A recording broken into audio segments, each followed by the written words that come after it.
Welcome to another episode of Leadership Lessons. My guest today is Rachel Wiles, and we're going to talk about chemical abortions, what church leaders need to know. Rachel, thank you for joining Leadership Lessons. Yeah, it's so good to be here. Thank you for having me. Let me tell you about Rachel. Rachel serves as Deputy Chief of Staff and Director of the Psalm 139 Project for the ERLC. In her role, she coordinates the activity of the President's Office and under the overall strategy of the organization.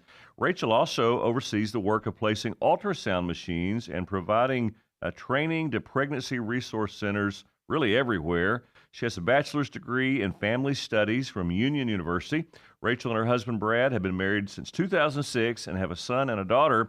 And Rachel shared with me offline that she came to work for ERLC right out of college. Is that right, Rachel? That's right. Yeah, So, I started back in 2005. So I've wow. been here about a little over 20 years now and served in a lot of different roles. And the Psalm 139 project and the life work has been my absolute favorite. So Yeah, well, thank so you glad for to it, and join. we're gonna spend some Yeah. time talking about the Psalm 139 project. So ERLC stands for Ethics and Religious Liberty Commission of the Southern Baptist Convention. It's an entity under the SBC, and you all do. So tell us, kind of, what are the two or three big things that ERLC does? Yeah, so we work in four different lanes. We kind of categorize those as um, life, which we're going to talk about today, marriage and family, human dignity, and that'll include like some gender and sexuality as well. So one of the things we've really been working on recently is providing very practical guides Yep. for our churches. And so I've got this one right here with me. This Yeah. one is created in the image of God. This one is the one on life. And these just kind of lay out a theological framework. At the beginning, our research team works really hard on those, um, and then it lays out practical scenarios. So we have one on gender and sexuality, one on life. We just Yeah. released one on assisted reproductive technologies, and so some really hard things to grapple with in the church, but really Yeah. necessary Yeah. topics. So And yeah, Rachel, I would jump in right there. Those are really good resources. Our folks should be aware of them, and I think they're available online. they I are. tend to buy a bundle of 20 or 30 or 40 of them and just give them out every time I'm visiting with a pastor. I'm currently giving out the one on gender and questions that come up in a church who's trying to minister to people, and someone who shows up who is experiencing some gender confusion or dysphoria and try to navigate those tricky waters in a gospel centered way. So thank you for that. So Yeah, absolutely. ERLC does some public policy work. You do Hmm. lobbying in Washington D.C. You produce a lot of resources, Hmm. and kind of what else is under? You mentioned the categories of work that you do, but what else is you do? You work with state conventions, We and do. then you're placing the ultrasound machines. Yeah. Yeah. So we have two offices. Yep. I'm here in our Nashville office, which is in the Southern Baptist Convention building in Nashville. We also have an office in Washington, D.C., that's real close to Capitol Hill, where we advocate on priorities of Southern Baptist in Yep. front of lawmakers. And so, yeah, we seek to resource the church and be able to let Southern Baptist views be known on these types of policy issues. And the great thing about those advocating for Southern Baptists that every year we have the resolutions committee, and people complain about those resolutions, but those resolutions really allow you all to speak on behalf of Southern Baptists. In fact, apart from those, it would just be whoever the leader is speaking their opinion. But with resolutions, then you can say, this is what Southern Baptists believe. Is that kind of about right? Absolutely, Yep. absolutely. So we use obviously scripture as Yep. our first guide, also the Baptist Faith and Message as our statement of faith, and then we get to draw on the actions of messengers, and that's primarily through resolutions. And so the great thing about that is we have, decades worth of resolutions, and we can say, okay, Southern Baptists have spoken on this time, this time, this time. Yep. This is consistent throughout the last 20 years. And so what we're going to talk about today on pro-life issues, Southern Baptists have been very, very clear about what we believe. And so, yeah, I get to work in that space, which is really great. Well, let's talk about that then. So, we're talking Yeah. specifically about chemical or medication abortion. Hmm. Can you share a little, just general information about the pills that are used to perform an abortion and then what they do? Yeah, absolutely. So now it's hard to get statistics on a lot of this, but our best statistics say that chemical abortions, or the abortion pill, accounts for well over 60% of Yeah. abortions in the United States. So it's overtaken surgical abortion. And a lot of that is because, quote unquote, the convenience factor, Hmm. that women can take these in their own home. But it's a 2-dose regimen. The first one is mifepristone. A woman would take that to block the hormone needed to maintain pregnancy, namely progesterone. And then 24 to 48 hours later, there's a second pill called misoprostol, and that empties the contents of the uterus. Hmm. So it's a days long kind of process. Yeah. Um, Mifepristone has existed for decades here in the U.S., but over time, the regulations on how that pill was dispensed and made available has changed. So right now, where we stand with mifepristone, there's there's this there's been a rollback of the regulations. Hmm. So there are no more in-person dispensing requirements. So that means that via telehealth, Yep. this can be sent. I've even heard that there can be a form that's filled out online, Yeah. and you can get pills in the mail. So no more in-person dispensing requirement. It's also now, I think, available up to 10 weeks gestation, when it was originally 7. And we know that the further along a woman is in pregnancy, obviously that baby is more developed and this process gets much more complicated, especially at home. Yeah. And one of the really terrifying downsides of this, not being able to see a doctor in person, is there's no gestational age verification. Mm. So for those, like, I've been, pregnant, and you Hmm. go to the doctor for the first time and you think you might know about how far along you are, but you don't really know until you have that first ultrasound, you have blood tests, you have all Right. these things. A lot of times people's dates are off, Yeah. and that's really, really a problem when you think you're 4 weeks along and you're 12 weeks along, or you're, anything in between, because every week makes the complications that much more serious. So no screening has to be done, no ultrasound has to be done. Yeah. And that also, when you get that done in a doctor's office, it verifies the pregnancies in the uterus. So it's really, there's some scary side effects, just actually like life-threatening circumstances if that pregnancy is ectopic. If a woman is to take mifepristone and she has an ectopic pregnancy, she can bleed out. Mm. There's also not any screening for abuse or coercion. So we can talk about this a little bit later, but one Sure. of the really terrifying aspects of this is that people are being forced to take these pills against their will, sometimes being poisoned with them, sometimes being just physically forced to take them. And when you take away an in-person dispensing, then you don't get that screening. You don't see that face to face. You're not able to ask somebody to leave a room and have a personal conversation with a woman. Um, and there's also not any follow-up care. Yeah. If Wow. this is done online or even through telehealth, when there are complications, who is she calling? And also, does anyone else know that she's taking these pills? Or is she doing it alone in an apartment, in a dorm room, wherever? And it's just hard for me to fathom all the things that can go wrong and do go wrong. Sure. So yeah, Well, that's where we as stand right you now. know, Rachel, just listening to you describe the administration of the administering of this pill or these pills, and no follow up, no screening, no in person is required. Yeah, no age verification of the baby. If those conditions were happening in a third world country, we would be screaming, this is horrible. This is almost abuse." And yet, it's I mean, it's happening in our country. So in Kentucky has really strong pro-life laws. A lot of folks have worked for years and years and years building those out, protecting them, guarding them against litigation. And yet we believe that through the abortion pill, that abortions are happening probably at the same rate that they were happening when we had an abortion clinic open. You're kind of touching on how that's possible, but maybe help us understand, how is that possible? How is it in Kentucky it's illegal to perform an abortion, and yet a person can order a pill online or through teledoc, can meet with a doctor and receive pills? How is that even possible that it's happening? Yeah, well, First of all, praise God that the clinics are closed in Kentucky. I'm here in Tennessee. We're in the same, situation, very pro-life. But yeah, it's astounding to me that abortions have stayed the same or in some situations gone up after the Dobbs ruling that brought the issue back to the states.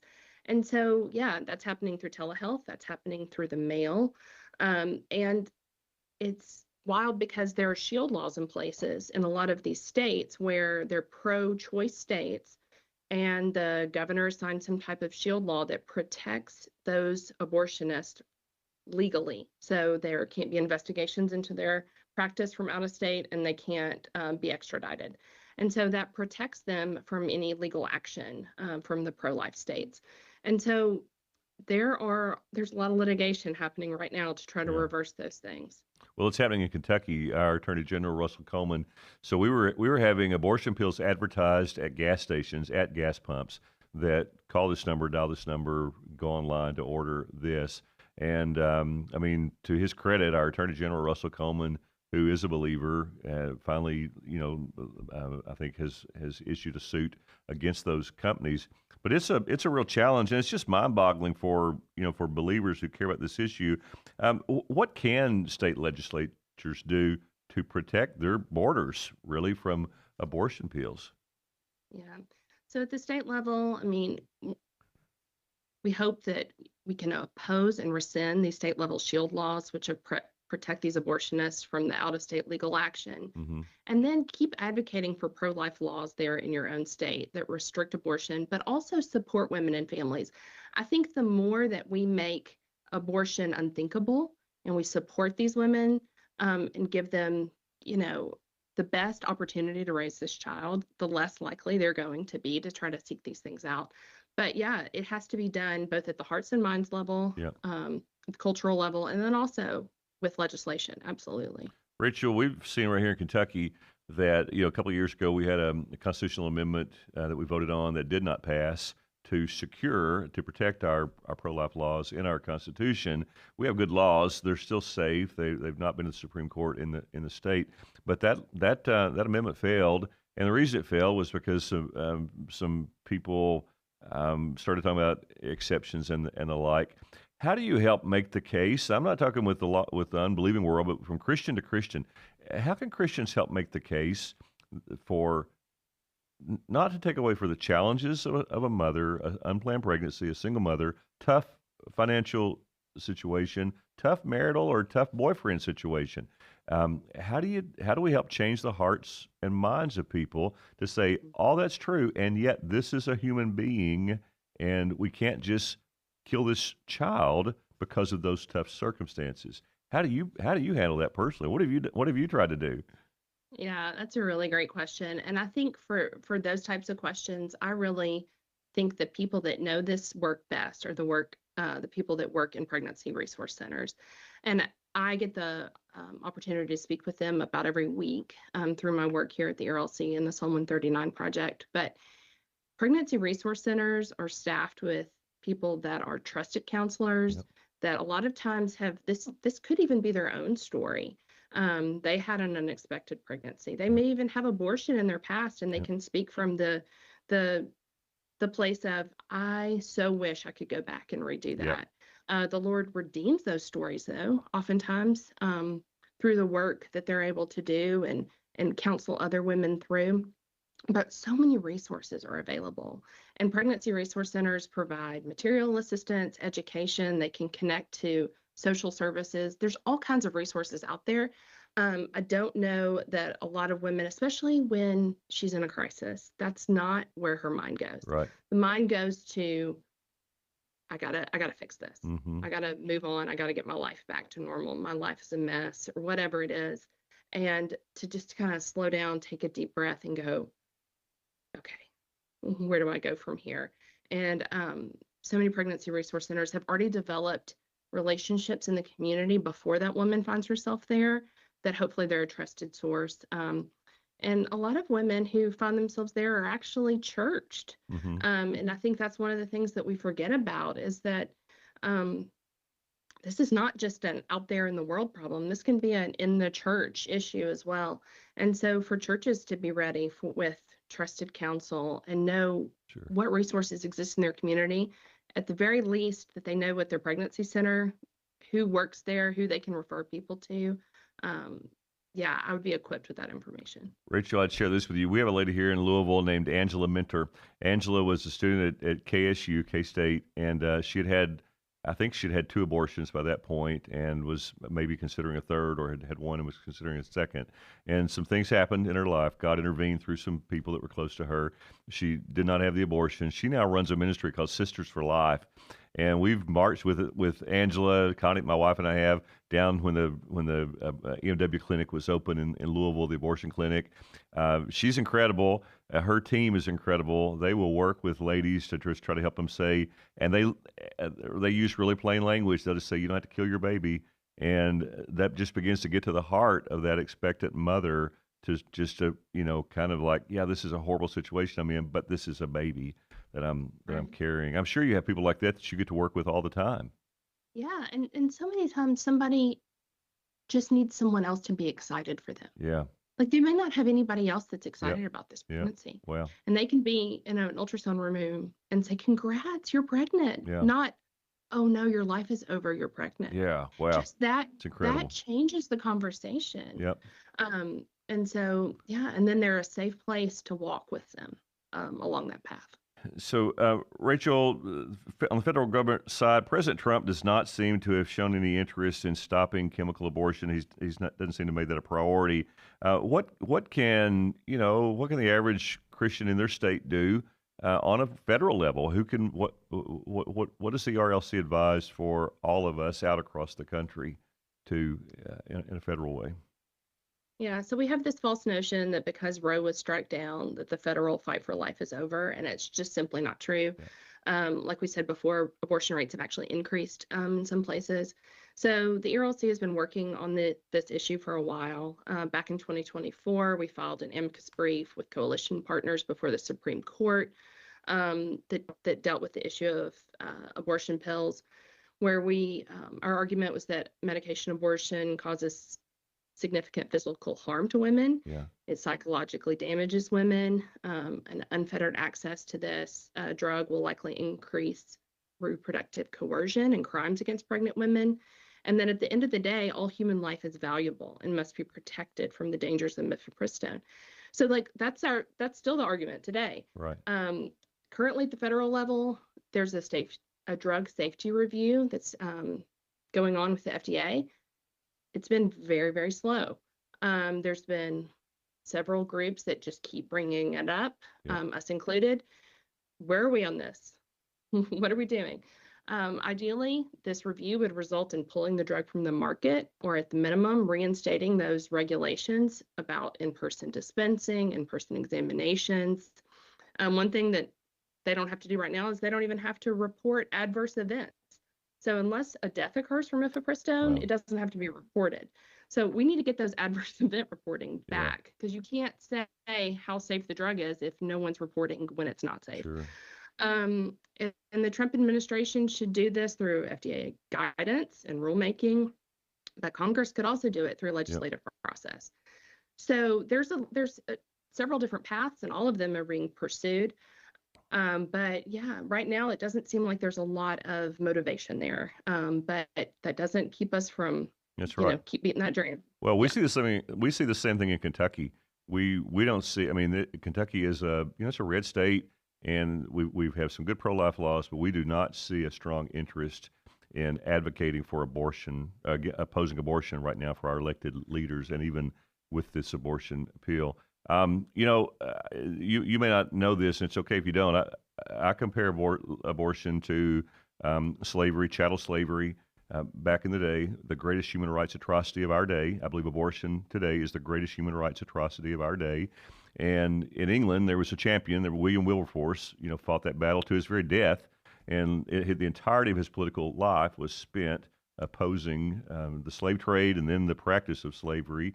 And I think a law was passed. I think the slave trade ended. I think a law was passed on the day of his death for the abolishing slavery. Is there a champion in the Senate or in the House that you know of that's just ringing the bell over and over and over on these issues? Yeah, there are people that just passionately believe it on their own. Yeah, I think there's a pro-life caucus. I would defer to our my colleagues in our public policy office that, sure. they could probably be like, oh, absolutely, it's Yeah, so and so.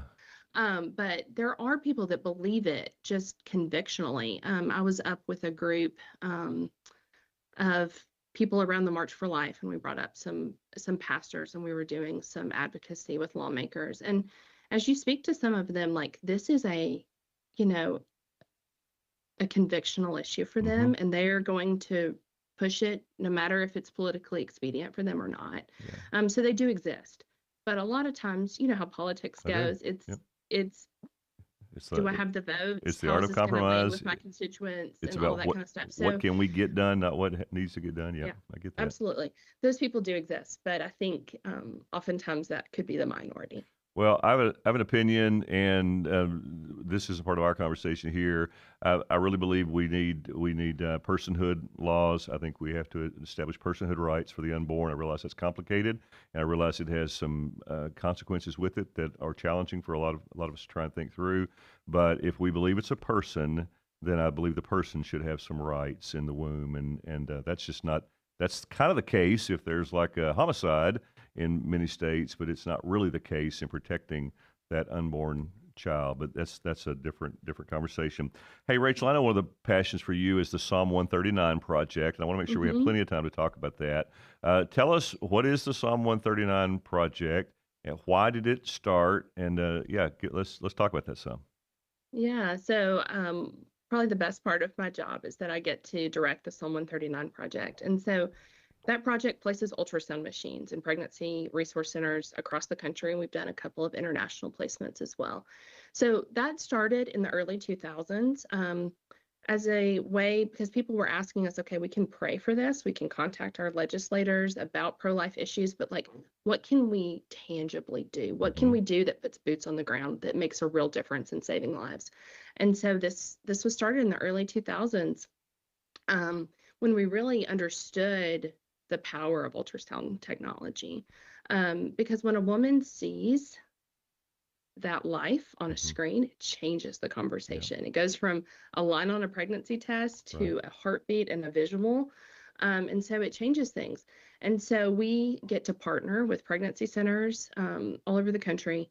And a lot of those centers are running on such tight budgets and volunteer hours and all kinds of things. And they don't have the $30,000 to $50,000 that it costs to get a state-of-the-art ultrasound machine. Hmm. And so we get to come alongside them. So the Psalm 139 project is a fund that is housed here at the Ethics and Religious Liberty Commission, where 100% of the donations that are given to that go to either ultrasound machine placement or the training of the staff to use them. There are absolutely no overhead cost. Um, the ERLC covers all the operational cost. So through that, we've gotten to place machines.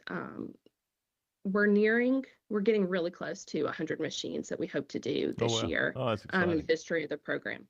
Yeah. So yeah, it's been really great. Let's see, probably in the last year and a half, especially coming after the Dobbs decision, as we talked to different centers, the abortion landscape is it's so different from one state to another. Hmm. I mean, it's like you're living in radically different worlds when it comes to this, the legal ramifications and all the different things for abortion. And so we've really tried to link arms with centers that are in pro-choice states and really help support them. Because while pregnancy center work is going to continue to be so important in the most conservative states, here in Hmm. Tennessee, it'll continue to be so important to resource and to educate and to minister to these women. But in states like we just placed a machine in Vermont, for Hmm. instance, the first state to codify abortion into the Constitution, they're working under really hostile conditions. Sure. Well. They were sued and they were just trying to keep their doors open. And so the regulations are really tight. Spiritual warfare is really strong. It Hmm. is in all centers, but being able to support them where they don't have necessarily the same church support and funding that even a center in, Nashville, Tennessee has. Sure. And so that's been a big push. We were calling it across state lines, and it's been really neat to see. It's almost like a missional mindset. Yep. Um, Churches in Tennessee giving towards placements in Vermont or Mm-hmm. just looking beyond their own borders and saying, okay, I Yeah. really want to champion the lives of these babies across the country, not And just in my own I, backyard. I think Alabama paid for one to be placed in Alaska.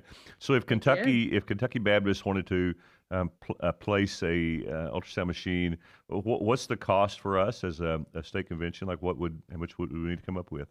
Yeah. So a machine costs anywhere between $30,000 to $40,000, Okay. depending on the type and all that kind of stuff. And then we say $8,000 to $10,000 for training. Okay. So all in under Yep. $50,000. And that's a machine that's brand new, that comes with training, all that kind of thing, and hopefully lasts for years to come. And so, yeah, we've been able to place them all over, and just getting to connect with those pregnancy centers and hear about their work, hear about the stories of how lives are changed, Yeah. physical lives are saved, and then eternally. Yep. I mean, these centers are sharing the gospel Yep. and changing families for generations. And so Yeah. those stories are really incredible. So Rachel, tell us about that. Tell us about a life change or a center that you got to know the director personally that Yeah. was encouraging to you. Yeah, so we were actually, we try to do a dedication service after we place the machine. Okay. And so I think the last one we did was in Burlington, North Carolina. We actually partnered with North Carolina Baptist there to help place that machine. And we were all ready to go into the room, and it was a cold day. I mean, into the clinic itself. And the clinic staff came out and they were like, I'm so sorry. We're going to have to delay the dedication. And we're like, oh, okay, sure. What's going on? They were like, we're using our ultrasound machine for one of the very first times because a 16-year-old girl and her boyfriend just came in, Wow. and they're trying to decide if they're keeping their Oh baby. And we wow. were like, we'll wait Wow. out here all Yeah. day long. My goodness. This is the point. This Yeah. is why we're doing this work. Yeah. This is the deal. And so and then they chose life, and we got to go in and not only celebrate that machine and the church partnerships that were happening around, but also that they're literally saving lives in this. It's like holy ground, Yeah. it's just like Absolutely. praising the Lord for the work he's doing, and that he allows us to be part of it is just icing on the cake. Well, it's easy to get cynical in any kind of work that deals with public policy and where there are a Mhm. lot of opinions and various views. But when you get to see the end result of the work that you're doing through Psalm 139, before we close, I know you work closely with PRCs, Pregnancy Resource Centers, and we have about 100 of those in Kentucky that we're Yeah. partnered with in some way or another. And I realize other states don't always have that. What would you say to us about caring for our PRC workers, their executive directors, partnering with them? Any advice or any thoughts you have, or any experience or stories that you've seen the value of pregnancy resource centers? Yeah, I think just get to know them, invite them into your church, take small groups to them, let them, connect with your churches as much as possible. Um, I've never met a pregnancy center that's like, I need less church support. Yeah, That's not the case. They exactly need right. more. Prayer support, absolutely. Financial support, if it can be given. Groups of volunteers to come in and sort baby clothes for their, material assistance programs. All of that kind of stuff is so valuable. And then I think we also just need to remember that pregnancy centers are a resource for the church too. Yeah, If a woman comes in with an unexpected pregnancy, that's very likely your best resource. And to already have a relationship there is great. Also, if you're counseling a woman who's had a past abortion, a lot of these pregnancy centers are doing post-abortive counseling, or at least know who to connect to. hmm And so just having that relationship open between churches.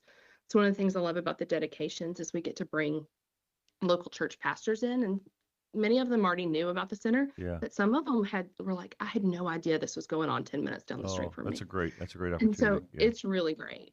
Well, Yeah. and I know one of the challenges of pregnancy resource centers that we've been told is that they're working closely with a family, maybe a husband and a wife, or a boyfriend and a girlfriend, and they walk with them through some of the real challenging parts. But then when they go to connect them to a local church, they really struggle to find a church that will welcome them, or somebody from a church that will kind of be a liaison to walk with them. So I know that's an issue as well.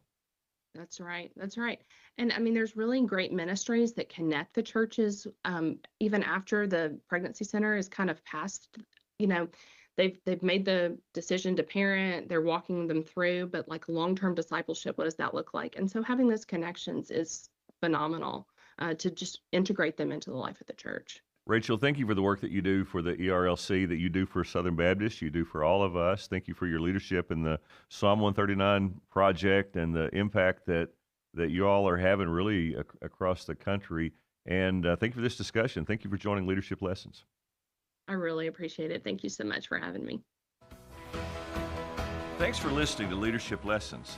An audio podcast of this program is available on Spotify, Apple Podcast, and more. The Kentucky Baptist Convention was created by churches for churches to help churches reach Kentucky and the world for Christ. For more information about the KBC and the cooperative program which fuels our ministry, go to kybaptist.org. We'll see you next time on Leadership Lessons.